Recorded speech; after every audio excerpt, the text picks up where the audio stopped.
Muy buenas. Antes de entrar en materia, queremos contaros algo sobre este capítulo, y es que tiene un par de cosas especiales. El invitado de hoy es Franklin Cummins, y si os digo que es un auténtico referente internacional en el mundo de las APIs, me estoy quedando corto, ¿vale? Em, es una de esas personas cuya trayectoria y conocimiento hablan por sí solo, así que, bueno, cuando tuvimos la oportunidad de entrevistarle, pues no la dejamos pasar, evidentemente. El tema es que la entrevista la hemos realizado en inglés, pero como ya sabéis, Apicurios es un podcast en español y así va a seguir siendo.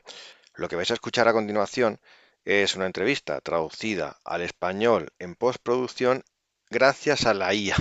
Así que no nos juzguéis, tampoco somos una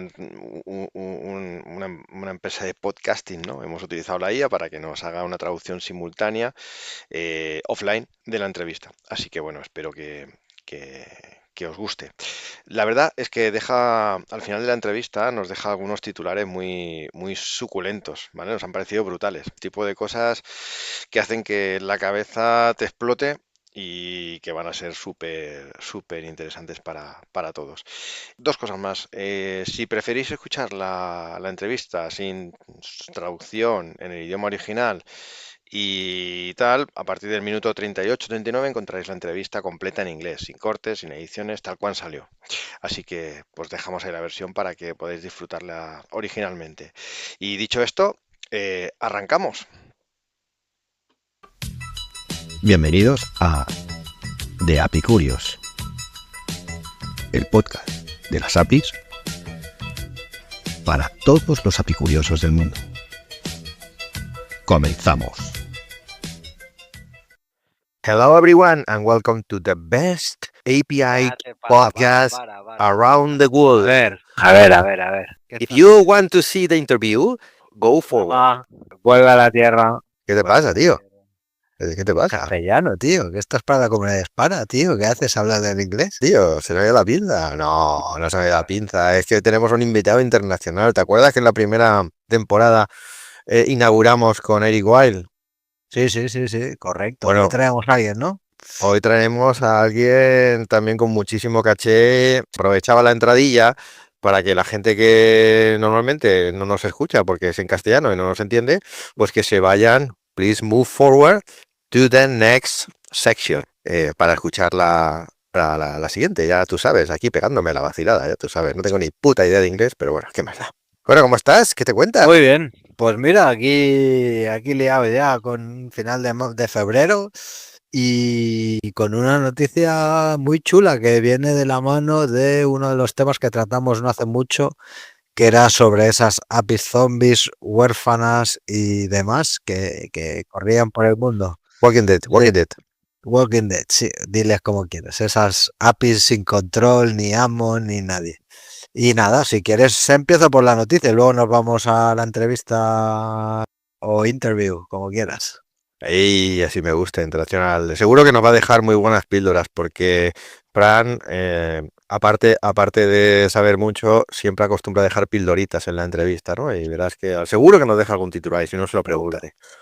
Bueno, pues oye, dame la noticia de las API zombie, porque si esto es un ejemplo de lo que nosotros dijimos en su momento y que ahora alguien se ha visto afectado por este tipo de APIs, pues oye, yo creo que vale la pena. Dale cañita. Yo creo que sí, esto es porque para que veáis que lo que os explicamos pasa en el mundo real, que no son teorías y demás, ¿vale? Que no te la Esto, fumamos. exacto. Hoy traemos una historia real que demuestra, pues eso, el peligro que tienen unas APIs sin control, ¿vale? Y que no siempre es por culpa de un exploit explícito y tal, que pueda ocurrir un vector de ataque y tal, ¿vale? A veces el problema es que existe una API y esa API está por ahí. Os cuento, os pongo en contexto. Esto empieza cuando un usuario juguetón tiene un robot aspirador de estos que tienen en casa. Juguetón, usuario juguetón con un expreso porque- Uy, me estás poniendo cachondísimo, ¿eh? A ver. Porque tú eres de estos. Es un tío que con el mando de la PlayStation quería controlar su robot aspirador, ¿vale? Y entonces Eso es top, ¿eh? Sí, por eso. Que es un usuario juguetón, ¿vale? Después de, pues el usuario quería conectar con un mando de PlayStation al robot aspirador y empezó a utilizar Cloud, la IA de Cloud, para analizar el firmware y el tráfico de red del dispositivo, donde se conectaba y tal, ¿vale? Cuando encuentra algo extraño, ¿vale? Encuentra un endpoint que no está documentado, no es público, es una app interna del fabricante, ¿sí? ¿De la Rumba o de Robocop? ¿O hay Roborock? Sí, es de Kovacs Robotics, ¿vale? El robot pertenecía a esta empresa. Y bueno, y descubre que tienen un endpoint por ahí y empieza a jugar con el endpoint, ¿vale? Esto es una compañía internacional especializada en robótica doméstica, con aspiradores, limpiezas automáticas, dispositivos inteligentes conectados a la nube, etcétera, ¿vale? Y nada, y como muchas marcas de estas de IoT, pues estos robots se controlan directamente desde el móvil del dispositivo, ¿vale? Tú le puedes decir arranca, para, prográmalo, etcétera, etcétera. Bueno, pues todo esto pasa en un backend. Uy, ¿cuánto hype? ¿Cuánto hype? Venga, va, tío, no puedo más, venga, va. Pues eso, la app habla con la nube habla con el robot, etcétera, ¿vale? Pues el usuario decidió probar esta app interna que había descubierto que estaba sin control, o sea, una API zombie, una API huérfana, que se había quedado allí el endpoint expuesto sin más, ¿vale? Y empezó a jugar, ¿vale? Y la API parece ser que no solo respondía sobre su dispositivo, sino que consiguió llamar desde ese endpoint a todos los dispositivos del mundo de esa compañía, ¿vale? ¿Y qué consiguió? Pues tenía mapas de los hogares de todas las casas, estados del robot, datos de conexión. Algunos robots de estos tenían cámara y pudo enchufar la cámara, ¿vale? Esto luego os dejaremos el enlace Tía, de pues esto es hardware una y Hackernet. puñetera. Sí, Esto es una puñetera puerta trasera, Alex. sí, totalmente. De aquí que os explicábamos el tema de las APIs huérfanas y sin control. O sea, al final, Sí, sin documentar. una API sin documentar, sin control, sin un equipo, un owner que esté detrás y que sea consciente de ello, pues puede ser que un usuario, en este caso un usuario que intentaba pues hacer un invento suyo, pero podía ser un atacante perfectamente, ¿vale? Y aquí está el fallo ¿Te técnico. imaginas? ¿Te imaginas que podía controlar tu Rumba? Claro, imagínate, lo enchufas, lo tiendes y demás, ¿sabes? Es brutal, ¿vale? Y pues eso, y esto al final es un problema, ¿vale? En el post explica que es un fallo clásico de no tener aislado los multitenant, ¿vale? Porque al final un diseño seguro para todo esto tienes que tener un usuario que tenga su token, sea el ownership del dispositivo y tengas un permiso concedido, ¿vale? Pero si el backend solo valida el token y permite enviar órdenes a cualquier ID, pues ya lo tienes, ¿vale? Entonces cualquier usuario autenticado puede interactuar con toda la infraestructura, con todos los cacharros de la compañía, etcétera, etcétera, etcétera. Buah. Oye, no habrá, Pasó a controlar 17.000 aspiradores, si quería. no habrá un Git ahí, ¿no? Estaría súper guay, ¿no? No, Te encargo una misión, ¿eh? El próximo episodio necesito la spec de esto. no existe. No existe. No existe porque el usuario fue muy buena persona, avisó a la compañía lo despublicó, lo arregló, etcétera, etcétera, y luego es cuando lo ha expuesto. O sea, no puede jugar. Pero vaya, me parece un ejemplo increíble de precisamente del tema que tratábamos hace 2 episodios, creo, de las APIs huérfanas, Shadow, etcétera, zombies. ¿Esta qué sería, Alex? ¿Esta qué tipo de API sería? Porque esto es sin documentar. O sea, yo Para mí que mí, esta es sin documentar, ¿no? esta cumple los 3, porque es una Shadow, porque no está documentada, una huérfana, porque nadie parecía supervisarla, estaba ahí expuesta sin más, y zombie, porque era un endpoint que seguía activo, aunque no debía existir en producción. O sea, alguien lo había subido sin control y se había quedado ahí expuesta, chimpum, ¿sabes? Ostras, ¿qué pasó? Te voy a nos dejarás el lado. Pues sí, ya lo dejaré. Está en Hackernet. Si buscáis Hackernet, Rumba, aspirador, y también hay un artículo en inglés de Tom Hardware, y etcétera. Me pareció un ejemplo increíble de todo esto en lo que hemos estado hablando últimamente. Y nada, mejor que exponerla. Wow. Ya os dejaremos el enlace. Me ha parecido súper interesante. Ya sabes, como, bueno, ya te lo intuías que eso me gustaba, por eso me lo has mantenido en secreto hasta el momento del Otra podcast. sorpresa, quería hacerte el efecto sorpresa. Totalmente. Mira que me lleva avisando un buen rato, me estaba avisando, esto para que lo sepan los oyentes, me lleva avisando Rafa, no te voy a decir la noticia que traigo esta semana, no te la voy a traer, no te lo voy a decir. Oye, has hecho muy bien, ¿eh? Ahora mismo estoy investigando a ver qué puedo hacer con esto, porque quiero conducir mi rumba con el mando de la Play. Ya. Pues este usuario es lo que intentó. Y mira, podía controlar en su mando de la Play 17.000 aspiradoras por el mundo. ¿Te imaginas? Encienden las 17.000 aspiradoras Es a la vez. increíble. Joder, Es qué que tú fuerte. imaginas, y esto jugando con Cloud, ¿eh? O sea, metió Cloud ahí para juguetear. Y Cloud le encontró el endpoint. O sea que Open Cloud, ¿no te refieres? sí, Open Cloud. Entonces, Madre mía.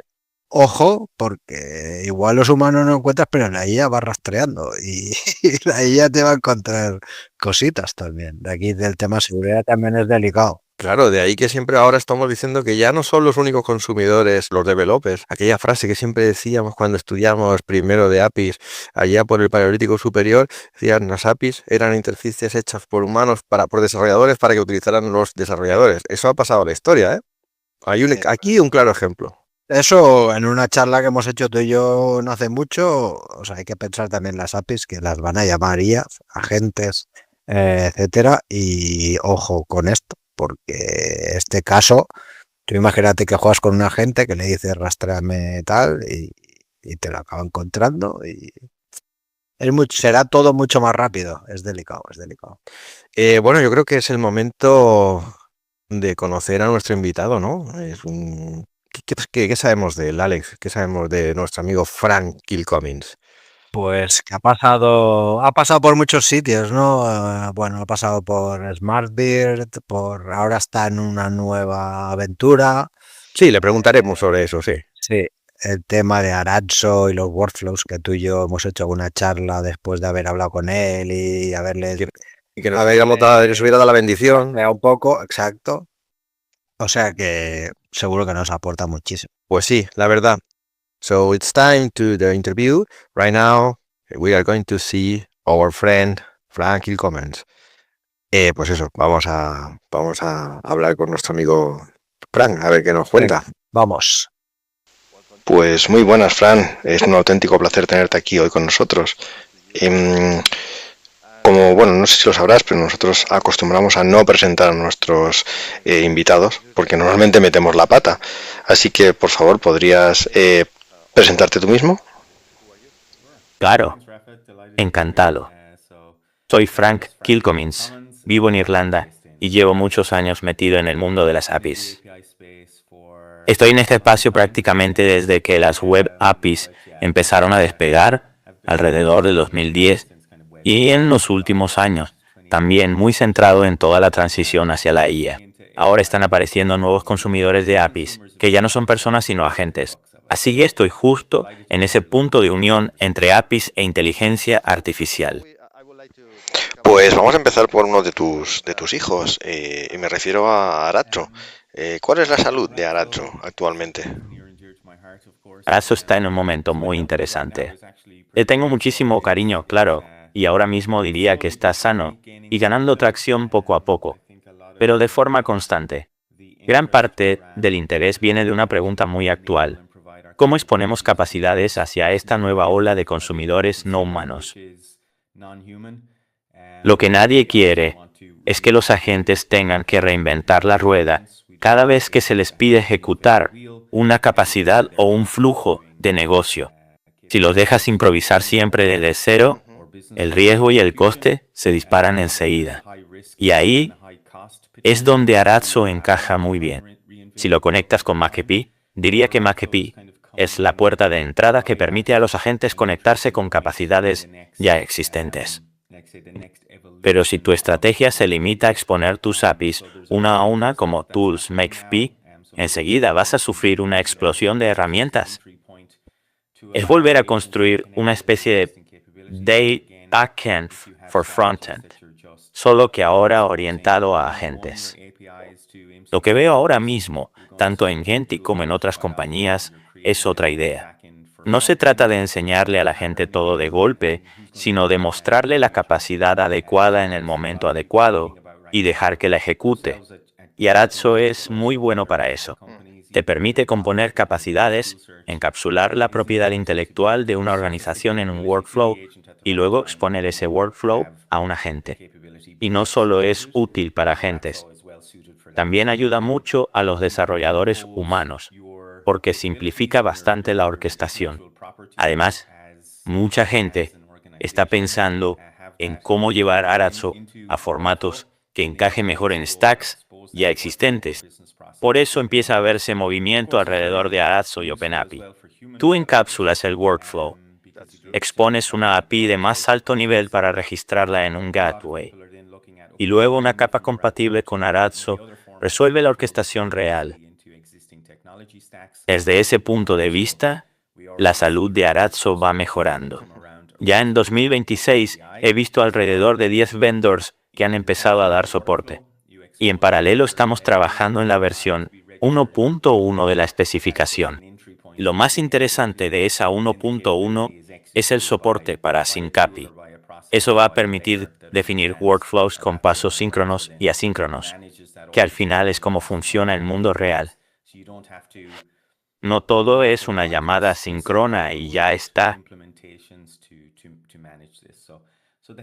Ese cambio ya está aprobado a nivel de PR, así que básicamente falta fusionarlo y acompañarlo de mejor documentación. La idea es ofrecer ejemplos claros para que la gente vea cómo entrelazar llamadas asíncronas dentro de un workflow. Piensa, por ejemplo, en buscar un producto, completar un checkout y luego recibir una notificación cuando el pedido esté listo. Además de eso, en la 1.1 también llegarán mejoras más técnicas, como mejor soporte para encadenar workflows, JSON Path y SPath. Y ya estamos mirando más allá, porque también hay peticiones para GraphQL, RPC y algo que mucha gente está pidiendo, Human in the Loop.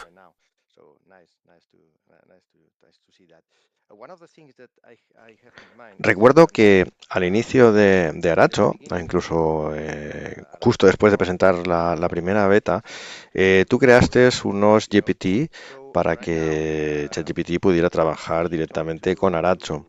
A fecha de hoy, Gemini, Grok, cualquiera, Anthropic, quien quieras, ya entienden qué es Arazzo y para qué sirve. Pero, ¿qué está ocurriendo con los vendors que no incluyen esta especificación en su software?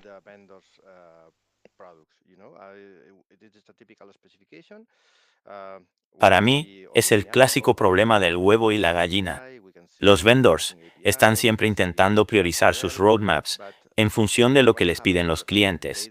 Y los clientes, a su vez, están esperando que exista tooling maduro antes de adoptar algo nuevo. Si no ven soporte, no lo adoptan. Y si no lo adoptan, el vendor no lo prioriza. En Kinetic, estamos intentando ayudar precisamente en esa parte. Estamos construyendo una suite de capacidades open source para facilitar la integración de Arazzo, sin obligar a cada vendor a pelearse con todo el trabajo de bajo nivel. Porque parsear, resolver referencias, validar, hacer un bundling y manejar documentos anidados o fragmentados es más complejo de lo que parece. También estamos trabajando con vendors de gateways. Y ahí el foco está en algo muy práctico. ¿Cuál es la forma más simple de hacer que Arazzo encaje bien en una plataforma que ya existe? El gateway es un caso muy natural para eso. La gente quiere mejor documentación. Pruebas que validen que una capacidad sigue funcionando cuando cambian las APIs de debajo. Y un modo razonable de registrar ese workflow para exponerlo.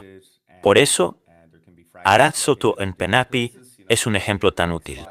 Tomas un workflow, lo conviertes en un formato que el gateway entiende mejor y dejas que una capa compatible con Arazzo resuelva la orquestación real. Que algunos vendors empiezan a moverse, y eso es buena señal. Hay actividad en el espacio de los SDKs, donde la idea es generar un SDK a partir de un Arazzo prácticamente al vuelo. En general, Noto que cada vez más empresas se están viendo obligadas a pensar en workflows orientados al negocio. Fran, creo que a finales del año pasado realizaste un cambio profesional, dejaste Smart Beer, que es donde todos te conocíamos, y has pasado a una nueva compañía irlandesa. Sí, me incorporé a una startup irlandesa llamada Gentic en octubre del año pasado, así que llevo unos 5 meses. Estamos haciendo cosas muy interesantes. Gentic está en fase pre-seed y consiguió unos 4,5 millones entre finales de 2024 y principios de 2025. Nuestra idea es construir un puente entre el mundo de las APIs y el mundo de la IA. Lo que queremos ser es una plataforma de habilitación para empresas que quieren prepararse de forma segura para ese futuro. Nosotros creemos que los workflows son la mejor manera de empezar a exponer capacidades hacia agentes. Por eso, Arazzo encaja también en la historia de Gentic. Tenemos una mezcla de herramientas open source, gratuitas y comerciales para que cada empresa pueda avanzar a su ritmo. Una de las ideas que hemos lanzado es la de App Scoring. Wow, API Scoring. Esto lo habíamos hecho Alex y yo, habíamos preparado, bueno, habíamos hecho incluso diferentes métricas para evaluar la calidad de una API, pero evidentemente ahora con el mundo agéntico hay que volver a repensarlo. Cuéntanos más, cuéntanos. Sí, es una capacidad gratuita. Evolvemos una puntuación en 6 dimensiones. Primero, cumplimiento fundacional. Es decir, si realmente cumples con la especificación que dices soportar. Segundo, experiencia de desarrollador, para ver si la API está bien diseñada también para humanos. Después entramos en temas más específicos de IA, como la preparación para IA, la experiencia de agente y la usabilidad para agentes. Ahí evaluamos lo fácil que resulta para un agente interactuar con esa API de forma repetible y predecible. La seguridad es otra dimensión obligatoria, porque siempre importa, da igual quién consuma la API. Y la última es la descubribilidad para IA, es decir, qué rápido puede un agente descubrir qué hace una API, entenderla y planificar con ella de forma segura. Además de la puntuación, devolvemos un informe de diagnóstico bastante completo. Y no nos quedamos solo en decirte cómo estás, sino que también ofrecemos una vía para mejorar. Podemos generar un overlay que aplica correcciones sobre la API para ayudarte a subir la puntuación en distintas áreas. Y eso es solo el comienzo. El siguiente paso es el Agentic Sandbox.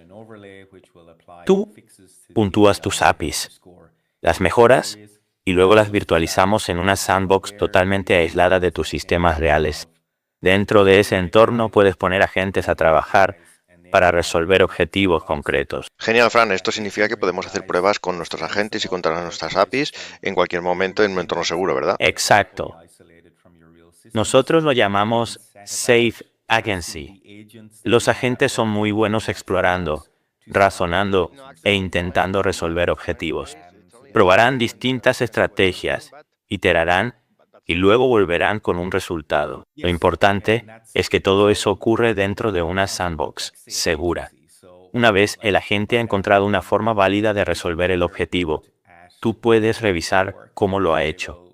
Puedes decirle que está bien o que debería haber sido más eficiente. Y cuando esté satisfecho, puedes pedirle a nuestro generador que convierta esa ejecución exitosa en un workflow de Arazzo. Ahí es donde una exploración agentic se transforma en un artefacto determinista. La idea es crear un volante. Dejas que la gente explore en un espacio seguro y después conviertes ese aprendizaje en una capacidad reusable y controlada para producción. En nuestro servidor McAfee, por ejemplo, hay 2 herramientas principales: buscar y ejecutar. El agente busca una capacidad en tu catálogo, encuentra la que necesita y si encaja, la ejecuta. De ese modo evitas quemar tokens y volver a resolver desde cero un problema que ya sabes resolver. En cuanto llegas a la parte sensible, vuelves al terreno determinista. Si lo piensas en un caso delicado, como mover dinero de una cuenta a otra, lo entiendes muy rápido. No quieres una alucinación justo en ese momento. Quieres que eso se ejecute de forma extremadamente predecible. No, no, por supuesto, está claro que no es el mejor momento para sufrir alucinaciones, ¿no? Tenemos que volver a un escenario determinista y asegurar que todo esto está correcto, pero no deja de ser interesante que nos encontramos ante el principio de una nueva era, ¿no? Una nueva paradigma de desarrollo, un cambio de mindset para todos nosotros, ¿no? Que es cierto que estamos pasando de un entorno determinista a no determinista. Exacto. Y por eso están surgiendo casos interesantes todo el tiempo. Hace poco, por ejemplo, con el tirón de OpenCloud, vimos que la gente empezó a usar de forma orgánica nuestra ejecución gestionada. Nosotros tenemos también algo llamado Open Agentic Knowledge Repository, que es un repositorio de unas 1600 APIs públicas SaaS que hemos corregido e incorporado a la plataforma. Mucha gente quería usar capacidades de APIs como Gmail, Google Drive o Dropbox, pero no quería entregarle sus credenciales directamente a OpenCloud. Así que empezaron a usar claves gestionadas dentro de Gentic de vida corta y muy limitadas. Y luego daban ese acceso a OpenCloud para que utilizara nuestras herramientas de búsqueda y ejecución. El resultado es que podían hacer el trabajo sin exponer sus claves SaaS reales. Ese tipo de uso aparece de forma bastante natural cuando intentas resolver problemas empresariales de verdad. Ahora que comentas el tema de OpenCloud, ¿has cacharreado con un OpenCloud tú? Quiero decir tú mismo, haciendo tus cacharreos, no solo teoría. Sí, estoy experimentando con ello ahora mismo. No en mi portátil principal, sino en una máquina virtual bastante bloqueada. Claro, claro. Claro, sí, sí, es el típico montaje que todos estamos haciendo para no dejar expuesta nuestra máquina a las voluntades de Don OpenCloud, ¿no? Y asegurarnos un mínimo de seguridad. Ok, ok. En relación a esto, Frank, hay muchas empresas que están olvidándose ya de los típicos LLM, o sea que eso ya es el pasado, y dan un paso más en la maduración de su arquitectura, ¿no? Y quieren llegar a crear agentes IA que hagan cosas. Pero bueno, está claro que me vas a decir seguridad, pero ¿cuál es el error más común que tienen estas empresas cuando afrontan esta etapa, según tu opinión? Creo que uno de los problemas más típicos es que la tecnología repite patrones y no siempre aprendemos del pasado. Aparecen nuevas stacks, pero resurgen los mismos errores. En este caso, yo creo que la gente debería apostar mucho más por las APIs como el mejor mecanismo para exponer capacidades a la IA. En el mundo API ya hemos resuelto muchas cosas. Seguridad, control de acceso, gestión de tokens, escalabilidad y ejecución predecible a gran volumen. Lo que sí veo es que en muchas empresas la IA se ha tratado al principio casi como algo de laboratorio o de centro de innovación. Empiezas con un piloto muy simple, tipo Hello World, y luego se le abre una puerta trasera a sistemas reales porque es el camino más corto. El problema es que eso no te lleva más rápido a producción. Lo que hace es introducir antipatrones muy pronto. Por eso mi recomendación es bastante clara. Apuesta por las APIs como base para exponer capacidades hacia IA. Ajusta lo que haga falta en eficiencia o en tamaño de payload, pero no abras puertas traseras que luego rompan la gobernanza y la arquitectura.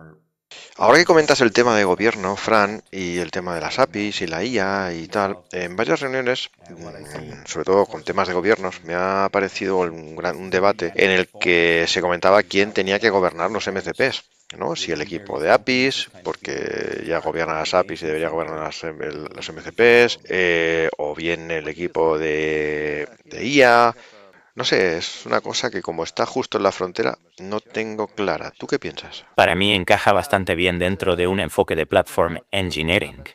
Si tienes un equipo de plataforma o un centro de enablement o de excelencia Alrededor de APIs, ese mismo tipo de estructura puede ayudar a abordar McAfee de forma razonable. Al final, McAfee es un protocolo para exponer capacidades a la organización y a los agentes. No deja de ser una abstracción por encima de la capa API.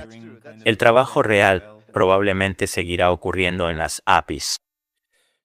Lo que haces con McAfee es exponer de una manera distinta ciertos puntos de entrada y salida, y quizá combinarlo con otros protocolos en el futuro. Pero hay algo importante. APIs no es lo mismo que McCP, y hay que ir con cuidado para no mapear una operación API a una tool McC de forma directa y masiva.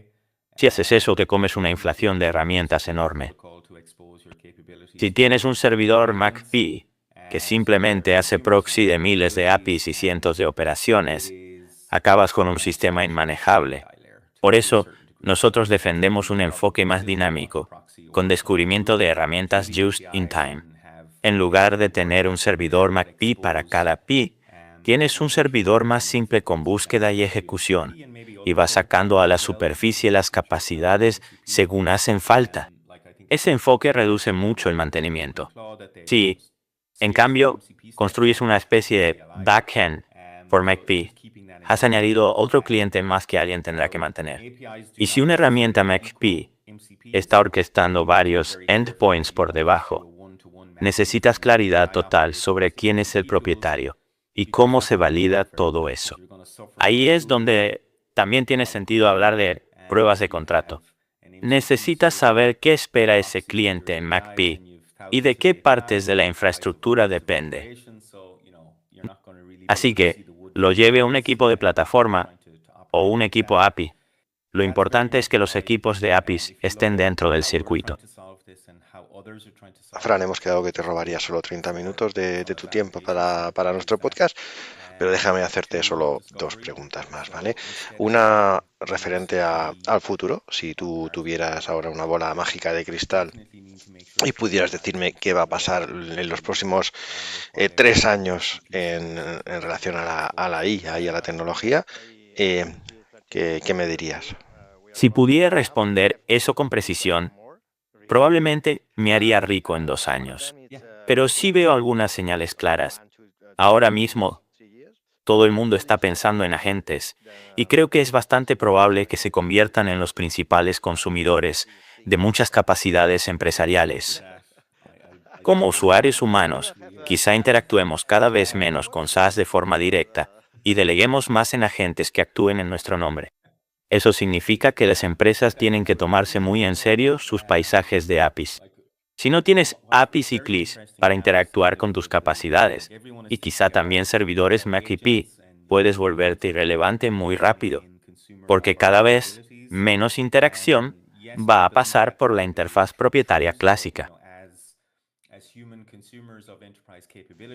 Me lo voy a quedar como titular del podcast. Si quieres seguir siendo relevante, más te vale cuidar a tus APIs. Exactamente. Y además creo que, aunque en los próximos 12 meses veremos una explosión de agentes, a más largo plazo quizá no acabemos rodeados de cientos de ellos. Puede que en 3 años hablemos más de un agente universal, un agente en el que tú confías y que actúa por ti en muchos contextos distintos. Pero siempre con seguridad y confianza. Exacto. Seguridad y confianza son fundamentales. Nadie quiere gestionar 50 agentes distintos. Y ahí vuelven a aparecer Arazo y los workflows. Porque para tareas sensibles, no quieres que la gente improvise cada vez. Quieres que ejecute algo ya definido y controlado. Vienen muchísimos retos, muchísimos cambios y muchísimas cosas que aprender. Pero Frank, a ti personalmente, ¿qué es lo que más te atrae de lo que va a venir en el futuro o de lo que ya está aquí? No voy a decir OpenCloud, pero sí diría esto. Para mí estamos entrando en una especie de renacimiento de las APIs. A medida que la interfaz de usuario pierde centralidad y el SaaS empieza a verse desde otro ángulo, la estrategia API First vuelve a ser más relevante que nunca. Yo creo que lo primero es asumir que la arquitectura de negocio y la arquitectura técnica se están fusionando. En mi opinión, ya no van a ser disciplinas realmente separadas. La nueva ola empresarial va a ser mucho más nativa de IA. Así que pensar en arquitectura de negocio va a implicar también pensar en cómo se manifiesta técnicamente y cómo se expone al mundo. Desde la perspectiva de arquitectura empresarial, eso obliga a replantear muchas cosas. Punto. El futuro de la empresa probablemente será IA nativo. Por tanto, hay que pensar cómo mantienes el control y la soberanía sobre tu propiedad intelectual y sobre tus datos. Y, por supuesto, cómo garantizas la seguridad. Además, la forma de trabajar de las personas está cambiando de manera profunda. Gente que antes estaba en su terminal o en su escritorio, usando cientos de aplicaciones en distintos departamentos, desde nómina hasta recursos humanos o ingeniería, va a operar de otra manera. Y eso no parece que vaya a revertirse. Así que la pregunta real es cuál es la nueva versión de la arquitectura de negocio. Porque hacia adelante no va a existir una arquitectura de negocio que no sea inherentemente técnica. Hay que fusionar esas disciplinas. Los arquitectos empresariales tienen que abrir la mente a ese cambio y prepararse para proteger y explotar sus capacidades únicas, de forma que no puedan ser desplazados por sus competidores. También tendrán que pensar cómo será la nueva fuerza laboral, cómo se expondrán las capacidades y cómo convivirá la idea de un agente universal con la singularidad y la propiedad intelectual de cada empresa. Ese es, para mí, uno de los grandes temas que ya tenemos encima de la mesa. Bueno, lo prometido es deuda, así que ya ha pasado la media horita que estábamos hablando. Tengo que liberarte, muy a mi pesar, pero bueno, recuerda que esta es tu casa, ha sido un auténtico placer estar contigo, Fran. Nos has dejado muchísimos titulares y vamos, seguro que nos vemos en algún evento, en algún webinar, en alguna charla o en cualquier rinconcito del mundo en el que se hable de las APIs, ¿no? Nos vemos pronto. Gracias a ti, Rafa. Ha sido un placer.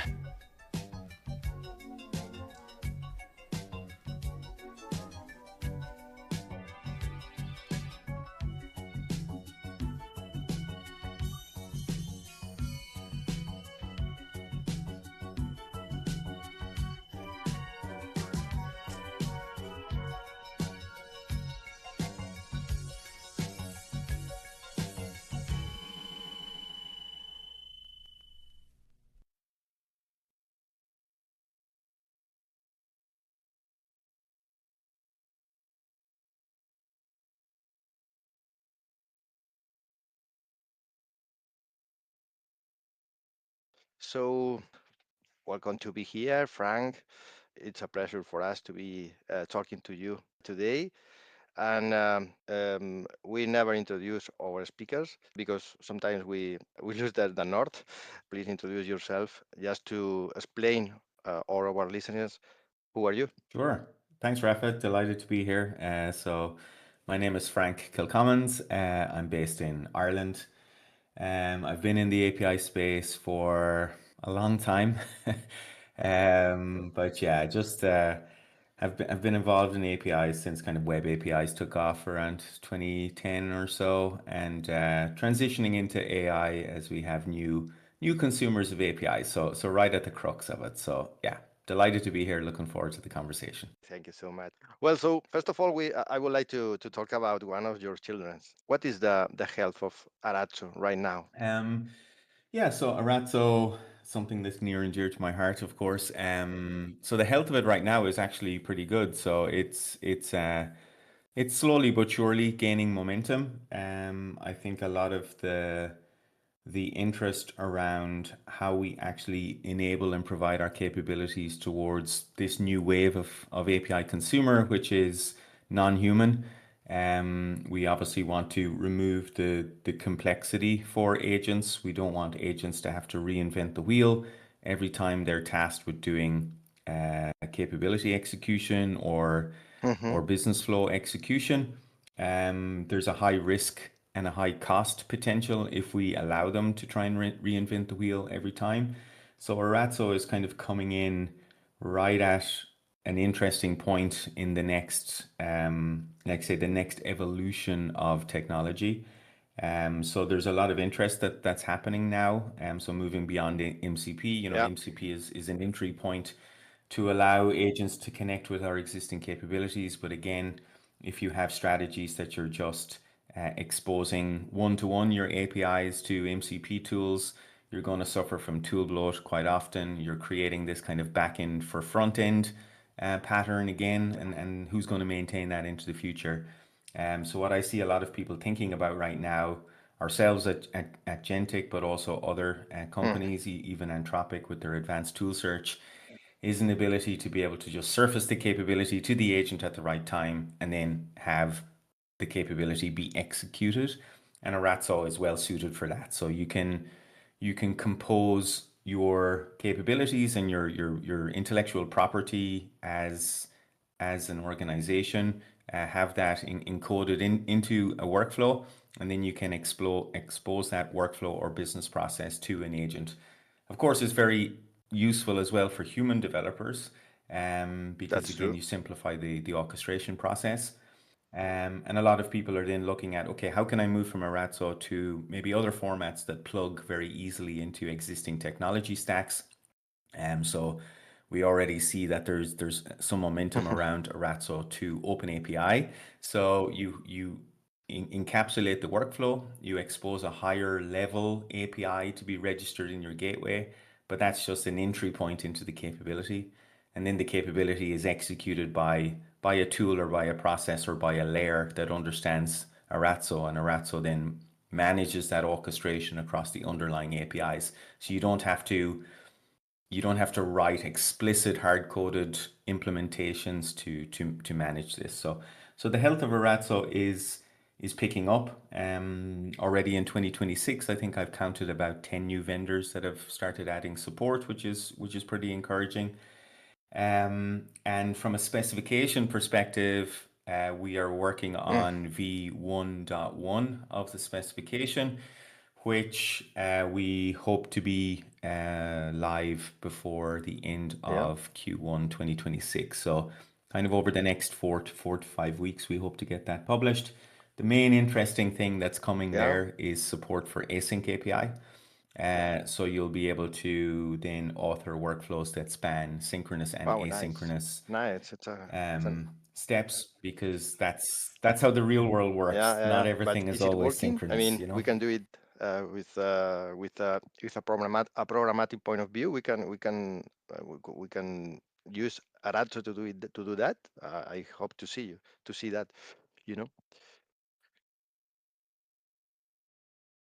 Yeah. So it's that's already, the PR is approved. It just needs to be merged, and then we're going to work on some documentation for the Learn site on OpenAPI as well, so that there's some concrete examples that people can follow and see how they can interweave asynchronous Yeah. calls into the workflow.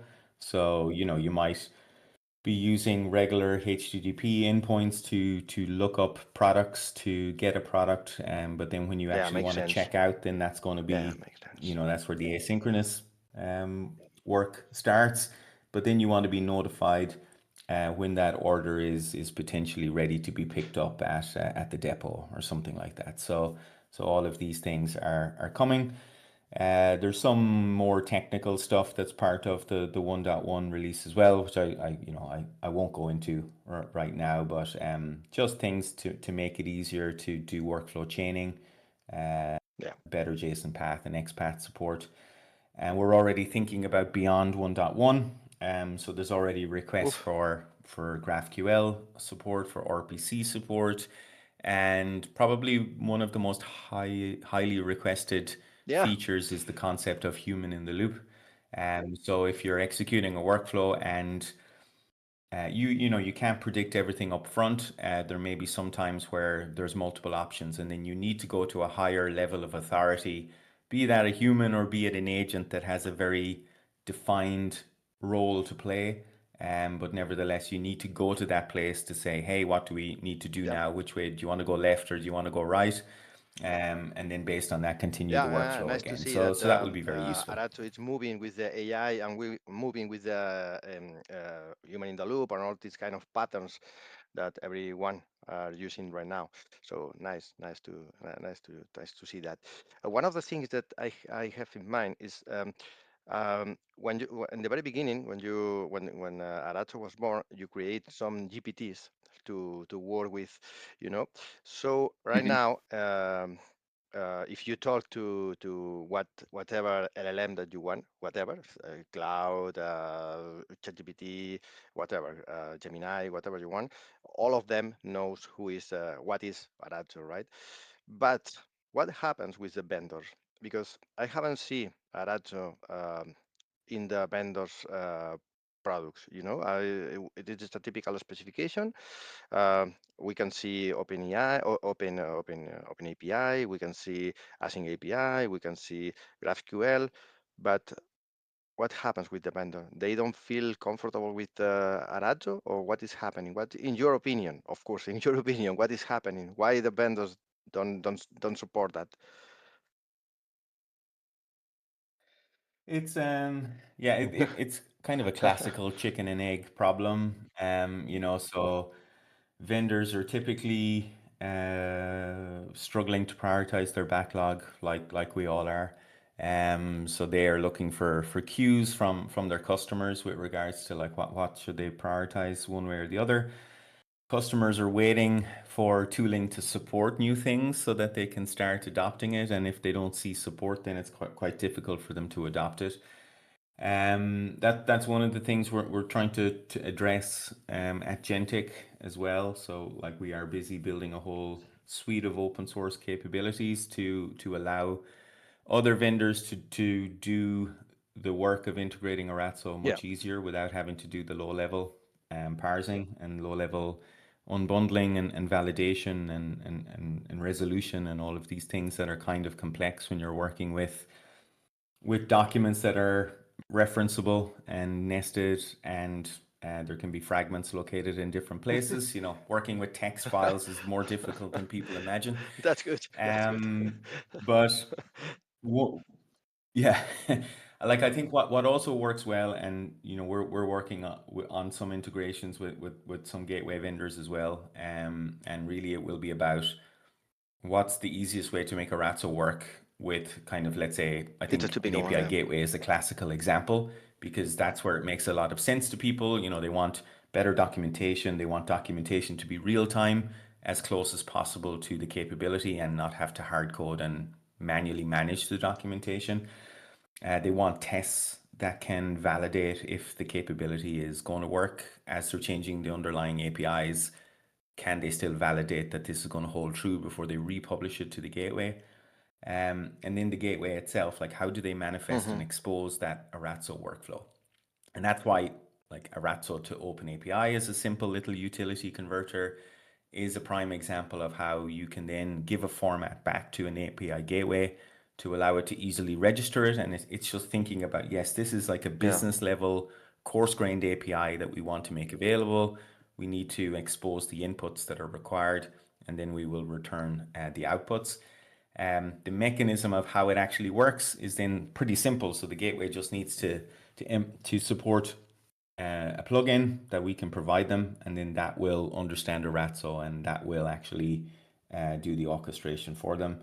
But we do see some vendors that are picking it up, so that's also encouraging. Like I'll try not to name names, but like there's definitely work happening in the SDK space. So again, taking an Arato and generating an SDK on the fly from that. But more and more people are being let's say compelled to think a lot more around business oriented workflows. It seems to be the topic of 2026 so far. Everyone is thinking about workflows. How do we enable our That is the right word. agentic development lifecycle, but how do we also enable business agents or universal agents to consume our capabilities and still be in control? So you still want to be in control of Yeah, your that intellectual is a good property point. as You a have to company. be the agents under control. That is a good point. That no, I don't know if we will be able to do that in a short time, because there are a lot of agents building in any place forever for any purpose, whatever. So everything is building a lot of agents.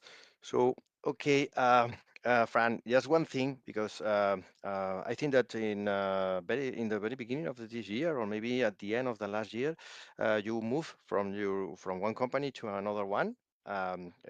So can you explain where are you right now, and what is Gentic, for instance? What is Gentic, right? And how Aracho fit into Jenkins, or Jenkins, or this kind of things, or nothing to do Sure. with it's a separate threads, and that's it. So Yeah, so yeah, I joined an Irish startup called Gentic October last the year. start of October last year. So yeah, I'm like 5 months in. So we're doing a lot of really cool, fun stuff. So Gentic are they're pre-seed funded, so they secured like 4.5 million at the end of 2024, start of 2025. So we are all about kind of building the bridge between API land and AI land. So really acting as an enablement platform for companies who want to start safely preparing for the AI future. We believe that workflows are the best way to start making our capabilities available towards agents. So Aratso nicely fits into that story. So we have basically we have a whole mixture of open source, free and commercial tools, like many do, and we try to allow companies to move at their own pace. So we have a new concept around AI API readiness scoring. So we can score APIs to determine how suitable they are for non-human wow, nice, nice. consumers. This is a good point. So that's like a free capability where you can score your APIs. We give back a score across 6 dimensions. So foundational compliance, so that's just like the boring stuff, just making sure how compliant you are with the actual version of the specification that you advertise that you support. And then we look at it from a developer experience perspective. So are you actually doing what you could do to make the API as good as possible for human developers who need to integrate it? We then start looking at more AI specifics, so around AI readiness and agent experience. Then agent usability. So how easy will it be for an agent, even if it's Claude Code, to be able to interact with this API in a repeatable, predictable Yeah, fashion? yeah. Security is always part of the story, Don't irrespective forget of, about of that. who the consumer is. So security is another dimension. And then kind of the interesting last one is around AI discoverability. So how quickly can an agent discover and understand what an API can do, and then determine and plan about it safely? So we give back scores based on those dimensions. We give back a full diagnostics report, and then we also give an ability for teams and companies to improve. So we will then we can generate an overlay which will apply fixes to the API to help you score in different areas. That's just the start. From there, we have the concept then of, so you score your APIs, you improve your APIs, and then we have an agentic sandbox. So that takes in your APIs, Wow. stands them up, virtualizes them, and then within that sandbox that is fully isolated from your real systems, you can set about tasking the agents that we have at work within that Wow. sandbox to solve With goals no and access to solve internet, problems with for no you. access to any place, it's So only a then based sandbox, and on, you can do yeah, whatever yeah. you want, but safe, right? Yes, yes, and that's so we have the concept of like safe agency. So like by that I mean agents are very good at agentic work. So they will use various reasoning strategies, be that React or Rewoo, or maybe other ones that will be coming in the near future. So they will plan what they need to do based on the goal that you set them. They will try to achieve that goal. They will iterate on that work, and ultimately they will come back to you with, yes, we managed to succeed or we didn't manage to succeed. So when that's at work within our sandbox, you set a goal, the agent will set about trying to achieve that goal. It will then present back to you the various ways that it solved that. You can review it and you can say, yeah, that went really well, or yes, this is pretty good, but instead of making 15 Yeah. API calls, you probably should have only made 10 and it would have been more efficient. And then whenever you're happy with that, you can ask our workflow generator to generate an Aratso workflow from that Right. actual successful execution. And then when you have that workflow, that becomes part of your repertoire of business capabilities. And then you can decide to deploy them however you want. So you can deploy them to your version of our MCP server or your own MCP server, or as an agent skill, or as this business level API that you want to export or import into your gateway of choice. The choice is yours basically. So it's this flywheel approach of allowing agents do their agentic work in a safe space, but then generate more deterministic artifacts that can be made available for agents in production.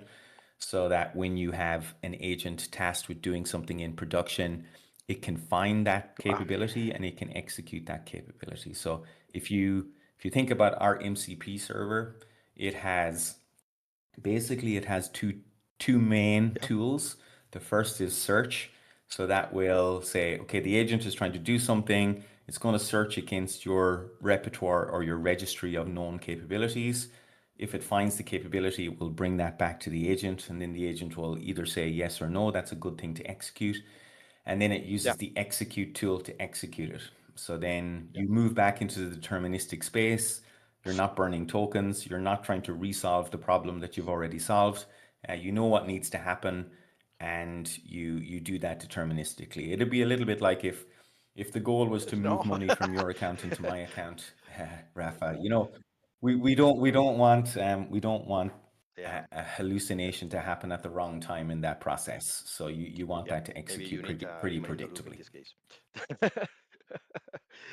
um, Yeah, yeah. What and this is just the approved. beginning. I mean, we are in a beginning of the new era because everything it's starting from the scratch right now. We are using APIs, of course, because right now we are not only integrating a system. We are also integrating API AI, and it's not deterministic, and we need some scenario to work with, so it's a basic of that. So Yeah, and like interesting things only happen all the time because yeah, it's evolving so fast. Like even a couple of weeks ago, with like OpenClaw taking off and becoming really, really popular, folks started just organically using our managed execution possibility, because also as part of our work, we have something that's called the Open Agentic Knowledge Repository. So that's a repository of about 1,600 public SaaS APIs that we have kind of fixed up a little bit, and then ingested them into our platform.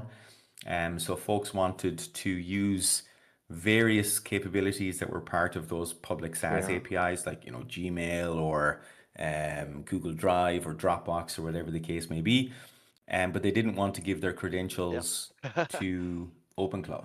So they actually started registering for a more secure managed key in the Gentic platform, which is short-lived and very constrained, and then giving that access to OpenClaw, and then telling OpenClaw to use our search and execute capability to basically do the work for them, but without having to like worry Yeah, about leaking their actual yeah, SaaS yeah, yeah, keys to yeah. whomever. So interesting things happen organically when you're trying to solve Yes, these one, harder one, one enterprise thing, problems. it's just to know. Have you installed the OpenCloud for yourself to do things, or not?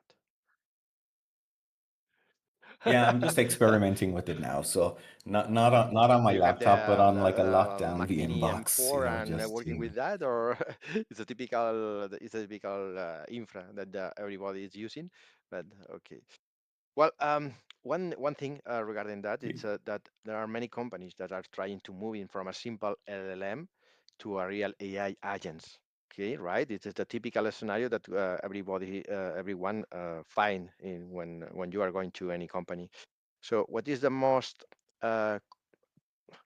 you are going to say security, okay, but what is the most common architecture mistake you see there?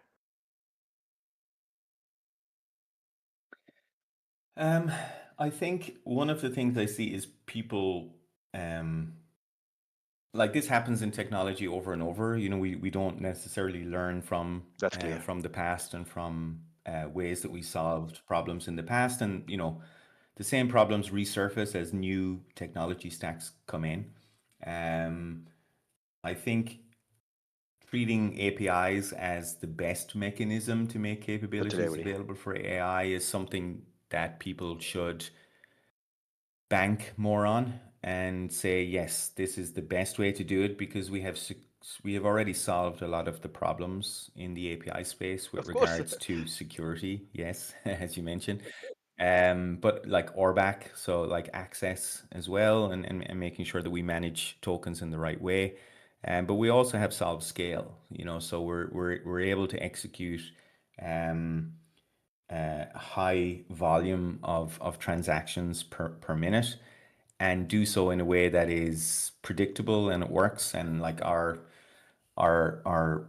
infrastructure can expand and contract based on demand, Yeah. you know, and we've solved those things. What I see unfortunately happening, and this isn't really anyone's fault, it's just kind of maybe how AI is being managed within various companies, is kind of being maybe just part of an innovation center, and it doesn't really follow maybe the more robust ways of getting technology out and into production. So you'll start with a very kind Yeah. of hello world type of pilot. It's pretty simple, and then you'll start maybe just giving it backdoor access to things because you know that's the shortest path, and you don't need to go through the more controlled governance channels. But that's not something that will help you move to production faster. And actually, it can kind of set anti patterns at play quite quickly. So yeah, I would say in summary, bet on APIs being likely the best way to make your capabilities available towards AI, and then you can still Yeah. continue to serve your human orientated channels in the same type of fashion as your AI channels. That's not to say that you might not need to tweak some things around efficiency and smaller payloads coming back towards the agents, but don't 100%. start opening up 100%. backdoors. Now you was talking about governance and all this stuff. So, what do you think? We here in Spain we have a very deep conversation or discussion, if you want to see. It's we are talking about what happens with the API team, with the API governance and MCPs. I mean, do you need another team to manage MCPs, or what do you think? It's only in your view, okay? It's only in your view. What what do you Mhm. think?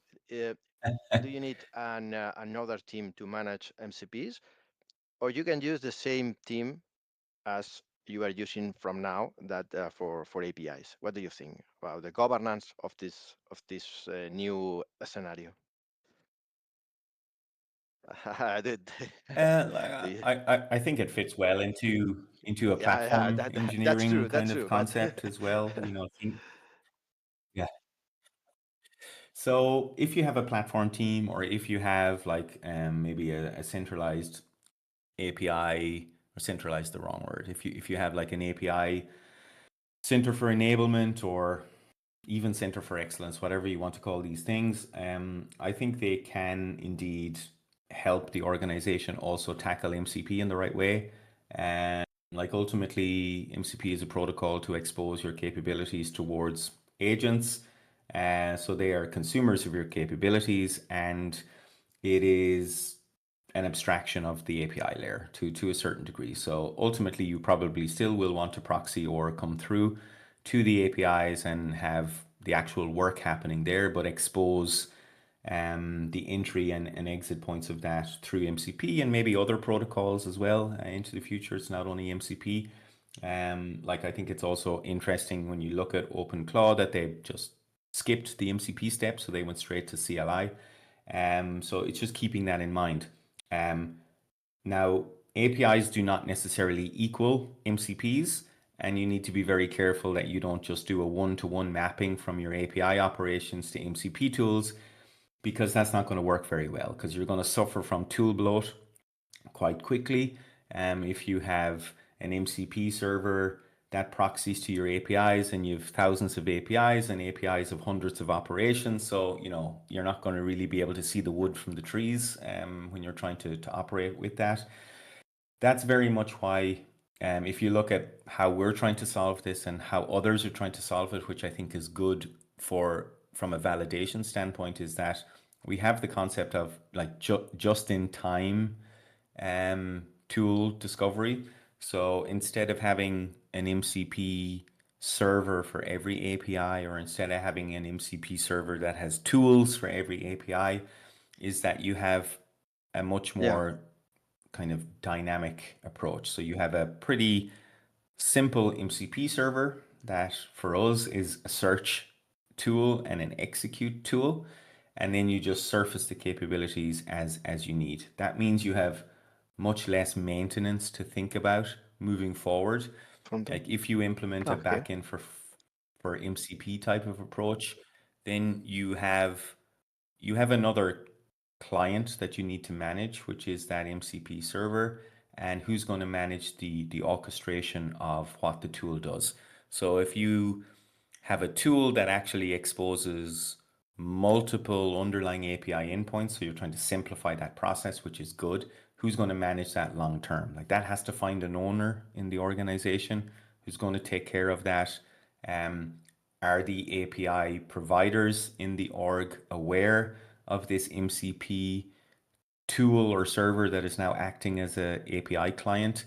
And are they able to ensure that that's going to remain working as the underlying APIs change? So I think if you're following that approach rather than having like something like we do at Gentic, which is just the search and execute paradigm, but if you're having more coarse-grained MCP tools that are exposing a capability as an MCP tool, and then it's probably good to have something like contract testing in place where you know what the expectations are of that client, and you know what parts of the underlying API infrastructure it depends on. So however you solve this, if it's a platform team who's enabling the other teams, or if it's an API team, you definitely need to make sure that the API teams are Yeah, that's aware good. and are in the loop with whatever MCP servers and tools are being Okay. So, exposed as well. Frank, I promised you 30 minutes of interview.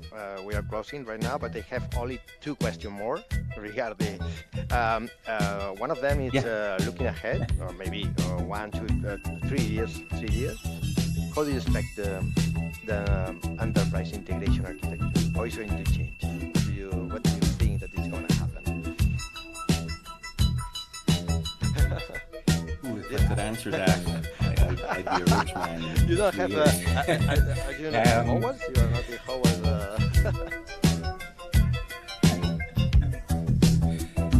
I think in general, what's very interesting now is kind of the like everyone is thinking about agents, and agents are going to be the main consumer of our capabilities.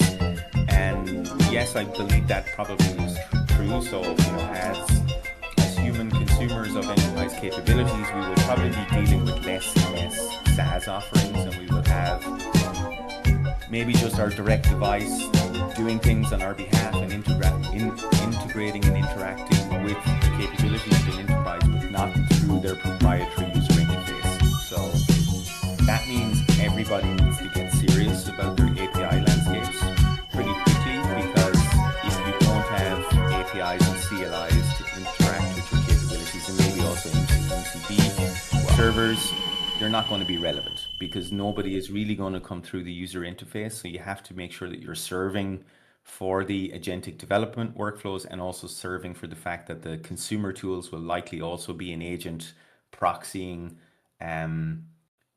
requests on behalf of their user or their Wow, owner. that could be And the title of if you the are kind podcast. of buying into If that, you I want to think be people, relevant, you have to yeah, take care about your APIs. Exactly. And probably like 3 years. So for the next 12 months, we probably will see a mushrooming of like agents being created everywhere. But what I'm kind of starting to see some trends forming is that there may be less agents in 3 years' time. We might just have the concept of a universal agent. So, Rafa, you will have your agent, and that agent will be, you will trust that agent, and that will do everything for you across wherever it needs to do stuff. But safe. But You safe. won't want to have to manage and Yeah, interact with but safe. 50 agents or 100 Safe. agents. Yes, yes. Safety and trust is paramount, and then bringing us all the way back to the start. I think that's where Aratso and workflows can really come in, because again, for so many things that are sensitive, you won't want the agent to Yeah, have to try to figure out what it needs to do every that's single true. time. That's You'll true. just want it to So execute. one architectural shift that you personally are more excited about. What do you think? It's that is amazing. What is the most architectural shift that you think? Wow, it is the personally is the most the most beautiful that I haven't seen. What do you think? It's not allowed to say open cloud. I'm not allowed to say open club. um, Let me see. I think it's like, for me, not so many people are saying it explicitly, but it's like the API renaissance. So finally, people are saying, because user interfaces are beginning to become diluted, because SaaS is beginning to become disrupted, that the API renaissance is here and now, which I think is a beautiful architecture. So API first has never You are been giving more us a lot relevant. of titles for the And for the podcast. I don't know what we are going to choose. So, okay. And final question: what should enterprise architects be learn now to stay relevant in the new scenario? What they what I if me as of architecture as enterprise architecture, what they have to learn from now on to be relevant, to stay relevant in this new environment? I think it's probably understanding that the realm of, like, let's say, business architecture and technical architecture is actually merging. So they're not going to be distinct disciplines, in my opinion. Because I think the new wave of business and the new wave of an enterprise moving forward will be much more AI native. So you will just be thinking about your business architecture and how you manifest that, and that will be what you want to make available to the new world as quickly as possible. So from an enterprise architecture perspective, we need to start treating these as not separate disciplines anymore within enterprise architecture, and just thinking about, well, the future of our enterprise is likely going to be AI native. How do we maintain control and sovereignty of our intellectual property, of our data? How do we guarantee security? Because just the shift in how people who would have been traditionally just at their terminals, at their desk, working with hundreds of applications from an enterprise setting perspective across all departments in a company, from payroll to HR to technical engineering. That is just shifting in a way that's never going to go back to the way it That's so was.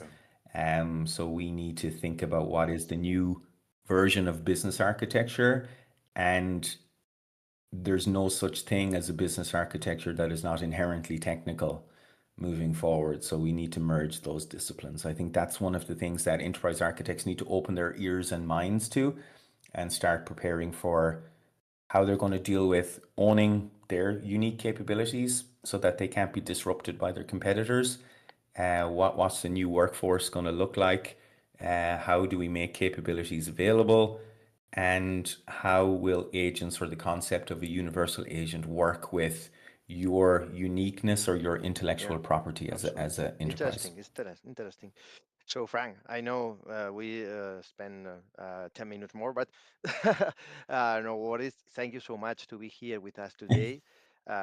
This is your host. You can come whatever you want, and nice to see you, and hopefully see you around. And any meetings, any events, any whatever, we will to touch in contact, stay in contact. Great. Okay, thank you Thanks so very much, much. Rafa. It was a pleasure. See you. Thanks, Rafa.